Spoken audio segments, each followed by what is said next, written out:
everyone, I am Ezekiel Mat Impe, the reporter number one. The lesson we're going to discuss is all about the concept and issues in human development.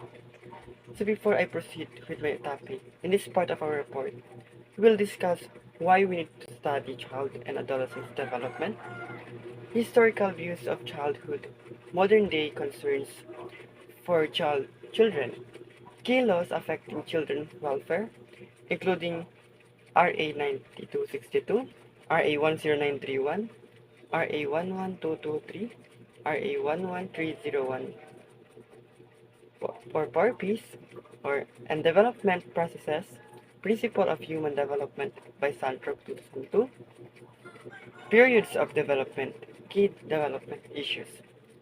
So as a future educators, caregivers, or parents, this subject is very important because children and adolescents are not just miniature adults. They go through rapid physical, emotional, cognitive, and social changes that we must understand. As your first reporter, my topic is all about why study child and adolescents development and historical views of childhood.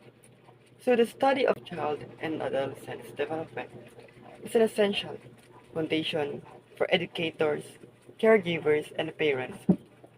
Understanding how children and adolescents grow and change allows adults to provide the right and of guidance. Unlike adults, children and adolescents are not merely smaller versions of grown-ups. They go through rapid and dynamic transformation in their physical, emotional, cognitive, and social development. Recognizing these changes equips adults to respond more effectively to the needs of young learners.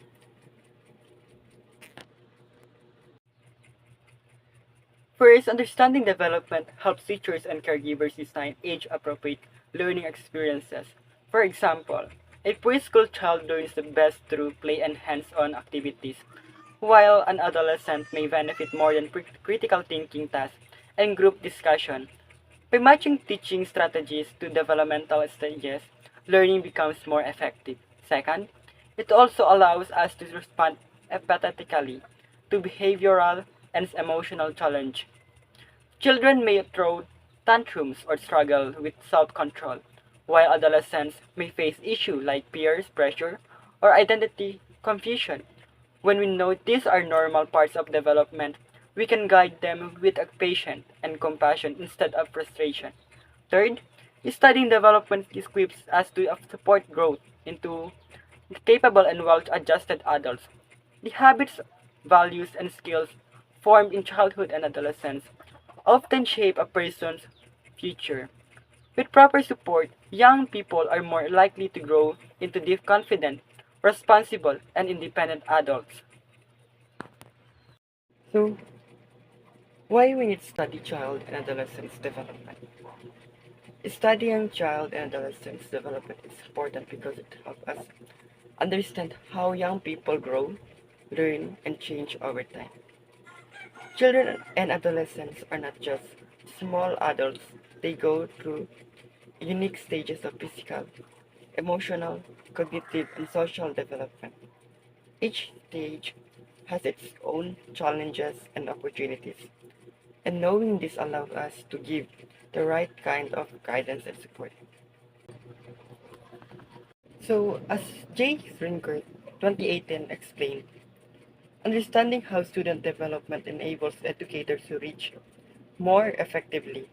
This highlights that knowledge of development is not just for teachers, but for anyone who wants to positively influence the lives of children and adolescents. So studying child and adolescents development is essential because it helps us understand their needs, create meaningful learning experiences, and support their growth into the best versions of themselves. It reminds us that guiding young people is not only about teaching knowledge, but also about shaping lives with empathy and understanding. So, so let's proceed to the historical views of childhood. The way society views childhood has changed significantly throughout history. These views that influence how children are raised, disciplined, and educated. Three important historical perspectives on childhood are the original sin view, the tabula rasa blank slate, and the innate goodness view. Each reflects the beliefs of its time and continues to shape modern approaches to child development and education. The way people have understood childhood has changed throughout history. Different thinkers and time periods had their own beliefs about what children are like and how they should be raised. So first, the original sin view, common during the Middle Ages, believed that children were born inherently evil because of the idea of original sin. According to this belief, the role of parents and society was to discipline children strictly and guide them toward morality and salvation. This view shaped an era where childhood was seen as something that needed to be corrected through obedience and control. In contrast, the tabula rasa view introduced that John Locke in the 17th century suggested that children are born as blank slate. Locke believed that experiences, environment, and educations shape a child's characters. This perspective emphasized the importance of positive upbringing, good role models, and proper education, highlighting that children can be molded into good individuals through guidance. Later in the 18th century, Jean-Jacques Rousseau introduced the innate goodness of God.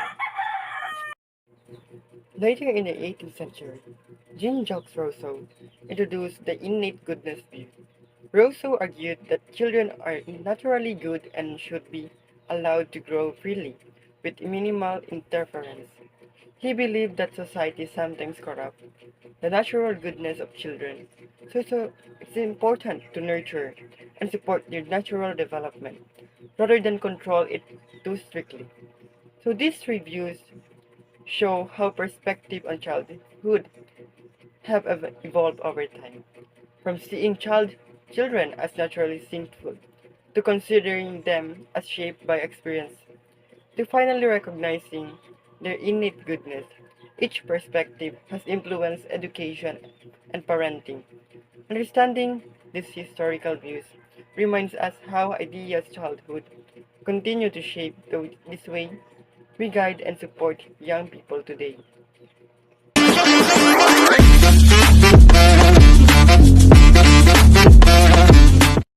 A blessed day. I am Krista Salvador. My report is about modern day concerns for children. It has helped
Good day everyone, my name is Jovasel Dolas Reyes. I'm from Group 2 and I'm the third reporter. I'm going to report my topic about developmental processes, principle of human development, soundtrack 2000, and periods of development.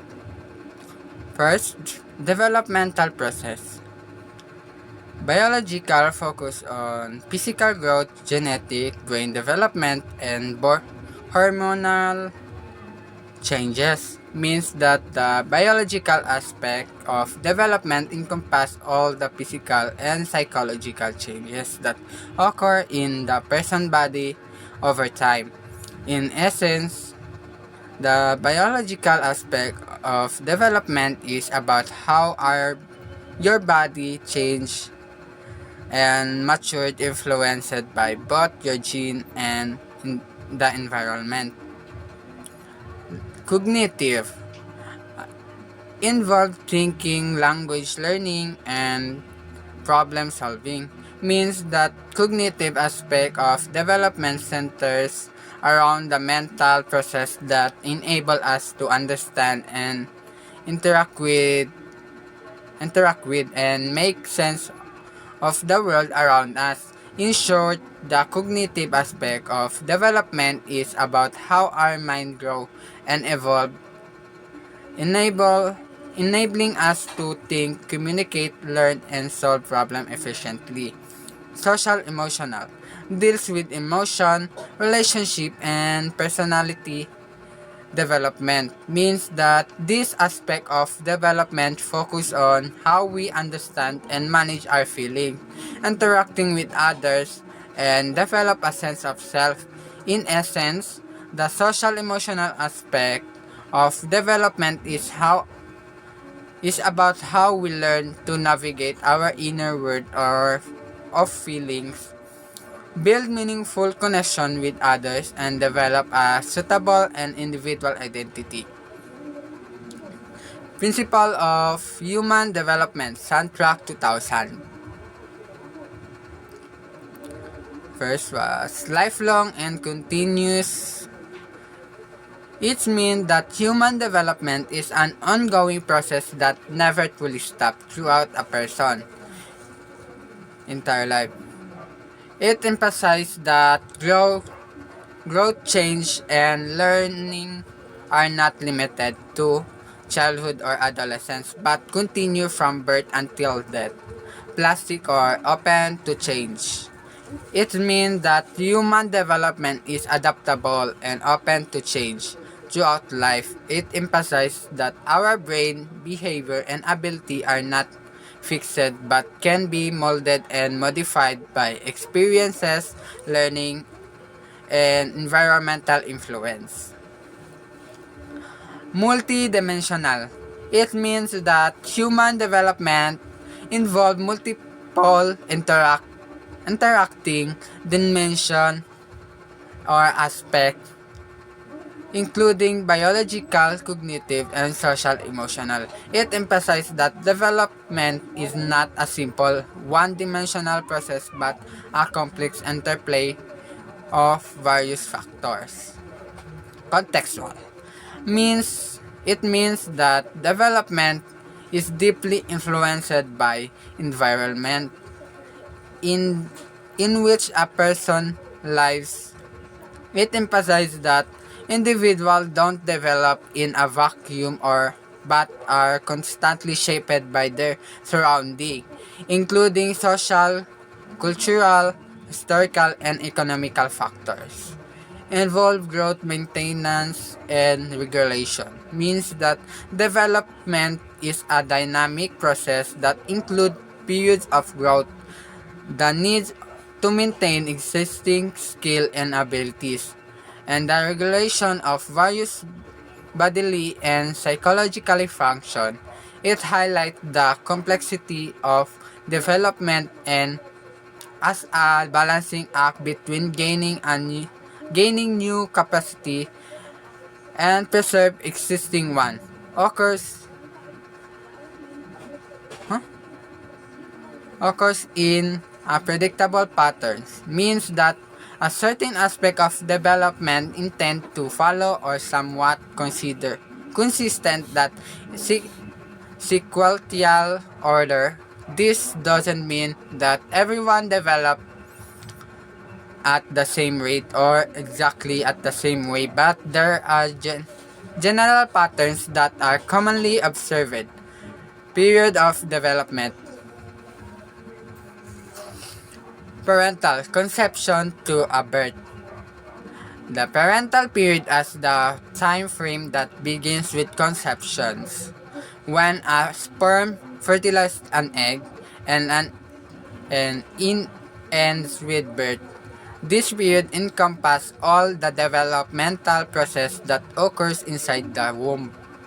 Infancy, birth to 2 years, characterized by the high dependence in infancy as the developmental period from birth to the age of 2, during which a child is highly dependent on caregivers for survival and care. Early childhood, 2 to 6 years, focuses on basic self-care and language skill. Early childhood as the developmental period from age 2 to 6, characterized by the development of basic self-care abilities and language skill. This is a stage where children gain independence in daily routine and develop essential communication ability. Middle or late childhood, 6 to 12 years old, evolves literacy in peer relationships. Middle and late childhood as the developmental period from age to 6 to 12, characterized by the development of literacy skill and the growing importance of peer relationship. This is a stage where children acquire fundamental academic skills and navigating the social world or friendship and groupings and groups. Adolescence, 13 to 24 years, marked by identity formation and puberty. Adolescence as the developmental period from age to 13 to 24, characterized by identity information and the physical changes of puberty.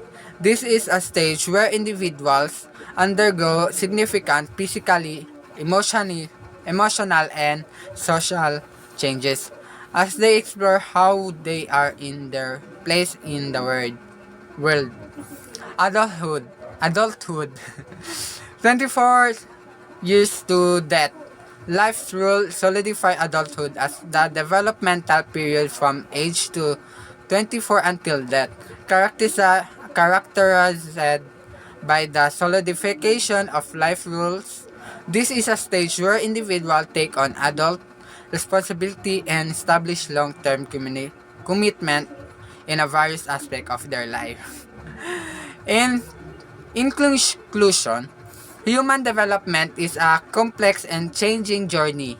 It connects biological growth, cognitive changes, and social emotional development. This ongoing process involves a careful balance of growth, maintenance, and regulation, often following predictable patterns. It starts with the parental stage, moves through the independency of infancy, and includes skill building in early and middle childhood. Adolescence focuses on identity formation, while adulthood emphasizes the solidification of life rules. Each stage play a vital part in shaping an individual life. By understanding these development processes and principles, we can better appreciate the complex of evolving nature of human experience. That's all. Thank you.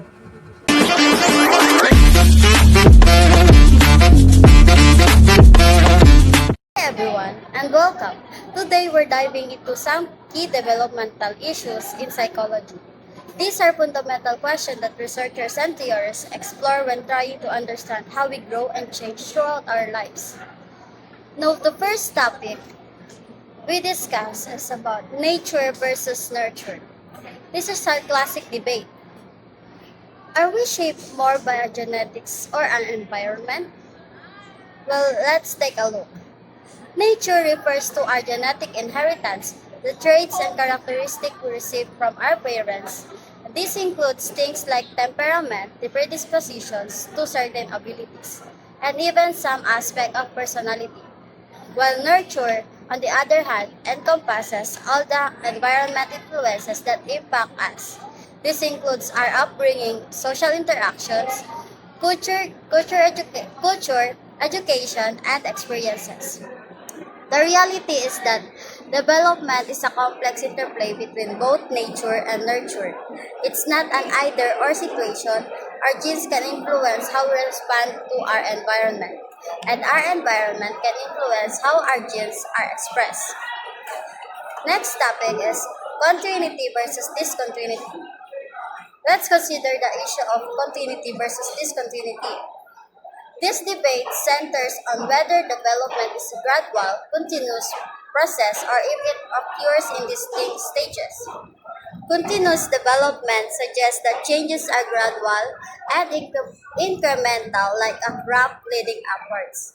Skills and knowledge build upon each other over time. So next is this discontinuity or the discontinuous development proposes that we develop in distinct stages, each with unique characteristics. Think of it like climbing stairs. Each step represents a new stage of development. Again, both perspectives have validity. Some aspect of development may be continuous while others might be more staged, like, for example, language acquisition might seem continuous as a child learns new words. But cognitive development might be seen as progressing through distinct stages, like Piaget stages of cognitive development. Now, the next topic is about early versus later experiences. Finally, we have the issue of early versus later experiences. Are early life experience more influential than later ones? The early experience perspective emphasizes the importance of early childhood experiences in shaping our development. This view suggests that early experiences can have a lasting impact on our personality, social skills, and emotional well being. The later experiences, on the other hand, perspective argues that development is more flexible and that later experiences can also have a significant impact. This view suggests that we can change and adapt through our lives and that later experiences can help us overcome the effects of earlier ones. Both early and later experiences play a role in shaping who we become. Early experiences can set the stages for later development, but later experiences can also have a transformative effect. Resilience, the ability to bounce back from adversity, highlights the importance of later experiences in overcoming challenges. So, as we've seen, these key developmental issues are complex and multifaceted. These are no easy answers, and each perspective offers valuable insights into the process of human development. Understanding these issues helps us appreciate the intricate ways in which we grow and change throughout our lives. Hi everyone. Ever wonder why kids do what they do? Or why teens act a certain way? Learning about kids and teens help us understand all of this and make the world better. Understanding how we grow. Learning about child and teen development show us how people grow from babies to young adults. It covers how we change physically, how our brains work, and how we feel and how we get along with others. So, it's like learning the basics of being human. Helping parents and caregivers. If you're a parent or want to be a one, or just work with kids, this is super useful. It gives you ideas on how to help kids grow up healthy and happy. When you know what to expect at different ages, you can help kids better and make your family stronger.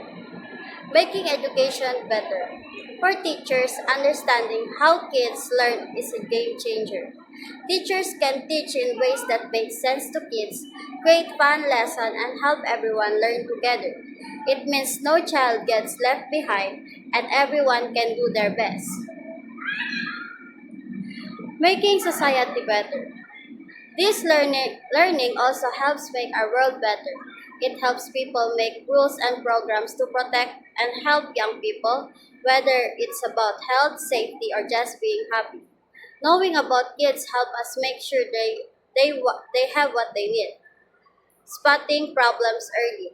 One big thing is that it helps us see early on if a child is having problems, learning or feeling sad. The sooner we see these problems, the sooner we can help. This can change a child's life and stops small problems from becoming big ones.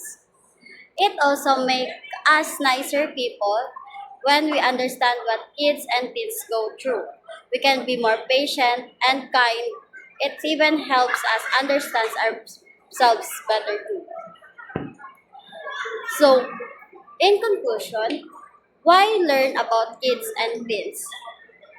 It is because it helps us understand people, help us help them grow up well, and makes the world a better place for everyone. When we understand our young, we make a better future. That's all. Thank you.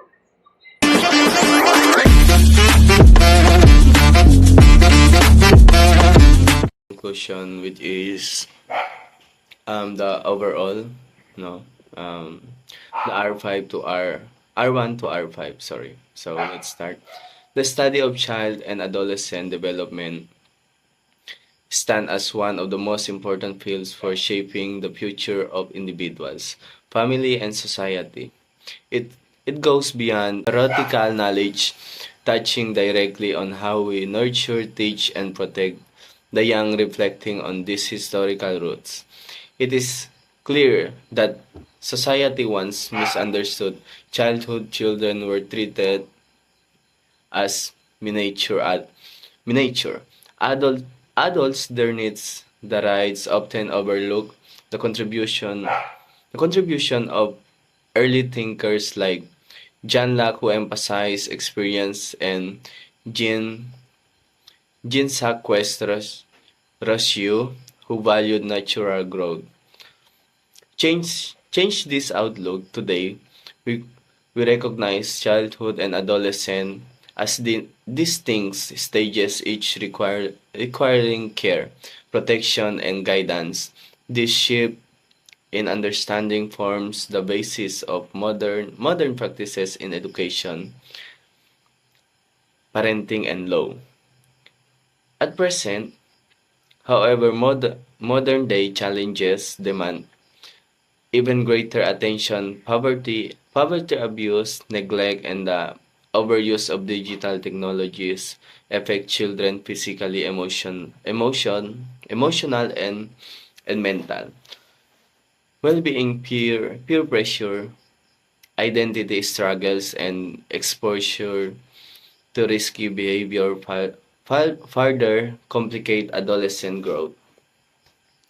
Global issues, global issues such as climate change, conflict, and health crisis, additional layers and uncertainty their lives. These realities remain as that children and adolescents remain among the most vulnerable sectors in society. To secure their future, protect measures are needed from families, communities, and governments. This this this is where the kilos and policies play a vital role. International framework like the United Nations Convention on the Rights of the Child, along with the national laws such as the Philippines Republic Act 976 a 7610 emphasized the responsibility of safeguard children rights. The laws remind us that protecting children is not optional. It is moral legal duty. Still laws alone are not they just must be enforced and complement with compassionate practice at home, in schools, and in communities. Understanding developmental process and principle is equally essential. Children grow in predictable sequence, but at a different rates, making patience and adaptability crucial for caregivers and educators. Recognizing that development is multidimensional, covering physical, cognitive, social, and emotional growth, allows us to support the whole child pis- rather than focusing on one aspect. Likewise, identifying the periods of development from infancy to adolescence ensure that we provide appropriate guidance to each stage. For example, fostering trust in infancy, it depends in early childhood, academic and social skills in middle childhood, and identity formation in adolescence are all critical to healthy growth. The key development issues further deepen our perspective to debate between nature and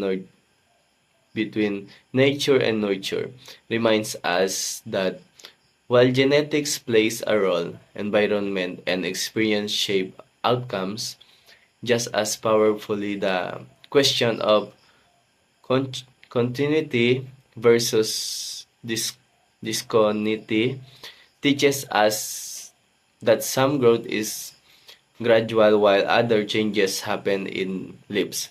Meanwhile, the stability versus change issues highlights that possibility of transformation, assuring us that with the right support, children can overcome difficulties and thrive. In the end, the study of child and adolescent development is not only about understanding growth but also about shaping futures. It empowers educators to teach with empathy, caregivers to nurture with patience, and leaders to advocate with wisdom. It challenges society to protect the right of its youngest members while equipping the individuals with the tools and response to the realities of modern life. Most importantly, it reminds us that every child has the potential to grow into a capable, responsible, and compassionate adult, provided that they are given the right opportunities, protection, and care. By valuing and applying the lessons of child adolescence development, we take a vital step toward building a more humane, just and hopeful future for generations to come. So that's my conclusion. No, I hope you understand what I'm saying, and that's all for conclusion, which is belong the R1 to R5. And my name is Jamar Eldoroseyes, and thank you.